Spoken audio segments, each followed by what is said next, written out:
अस्सलाम वालेकुम। Starlight story time में खुश आमदीद। मेरा नाम है राहिला अज़हर और मैं आपके लिए मज़ेदार, इंटरेस्टिंग और सबक आमूज़ कहानियाँ लेकर आती हूँ। चलते हैं आज की कहानी की तरफ।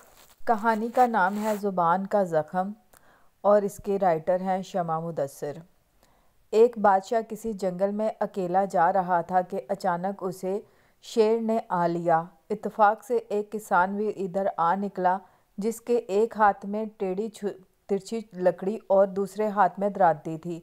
शेर हमला करने ही वाला था कि किसान ने फुर्ती से टेढ़ी लकड़ी इसके गले में देकर दरांती से इसका पेट चाक कर दिया, जिससे बादशाह की जान बच गई। बादशाह ने किसान को इस मदद के सिले में गांव की नंबरदारी के साथ साथ बहुत सी ज़मीन भी दे दी और कहा कि हर त्यौहार के मौका पर हमारे यहाँ दोस्तों रिश्तेदारों की जो ख़ास दावत होती है, इसमें तुम भी आया करो, क्योंकि तुम भी अब मेरे सच्चे दोस्त हो। थोड़े दिनों में बादशाह के यहाँ दावत हुई तो किसान भी आया। अव्वल तो इसके कपड़े इतने आला नहीं थे, दूसरे बादशाह के पास बैठने का अदब व सलीका भी ना जानता था। इससे कई गलतियाँ हुई। खाना आया तो वो बादशाह के साथ ही खाने को बैठ गया। बादशाह ने नाराज़ होकर कहा, तुम बड़े गवार आदमी हो, छोटे बड़े की तमीज़ नहीं कर सकते, बेहतर यही है कि इसी वक्त उठ जाओ। किसान शर्मिंदा होकर चला आया और कई साल तक बादशाह के पास ना गया। एक दिन बादशाह गाड़ी पर सवार एक तंग पुल से गुजर रहा था कि गाड़ी का एक पहिया निकल गया। अगर इसी वक्त सहारा देकर इसकी ऊंचाई दूसरे के बराबर ना की जाती तो बादशाह दरिया में गिर जाता।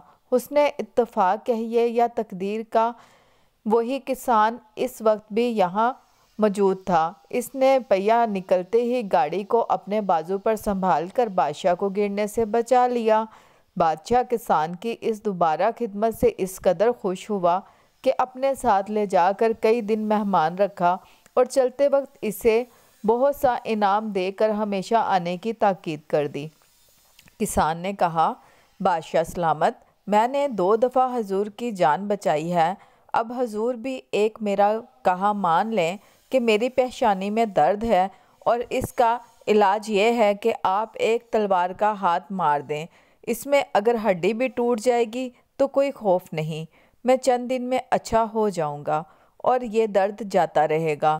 बादशाह पहले तो मानता नहीं था, मगर किसान के सख्त इसरार करने और ज़ोर देने पर आखिर इसने तलवार का हाथ मार ही दिया, जिससे 1 इंच गहरा ज़ख़म पड़ गया। किसान ज़ख़म खाकर चला गया और चंद रोज़ में मामूली इलाज से ज़ख़म अच्छा हो गया। कुछ दिन बाद बादशाह ने इसे अपने पास बुलाकर हाल पूछा तो किसान ने अर्ज़ की, बादशाह सलामत, खुदा के फजल से तलवार के ज़ख़म का अब निशान तक नहीं रहा, मगर पहली दावत में हजूर के बदतमीज़ गवार कहने और निकाल देने का ज़ख़म अब तक मेरे दिल पर वैसे का वैसे ही है। ये सुनकर बादशाह ने गर्दन झुका ली और कहा, बेशक तुम सच्चे हो, मैं ही गलती से दानाओं का इस कौल को भूल गया था कि तलवार का ज़ख़म भर जाता है मगर ज़ुबान का ज़ख़म नहीं भरता। तो फ्रेंड्स, आपको ये कहानी कैसी लगी? क्या आप मज़ीद कहानियाँ सुनना चाहेंगे? मुझे आपकी राय का इंतज़ार रहे, कमेंट्स करके बताइएगा। Thank you.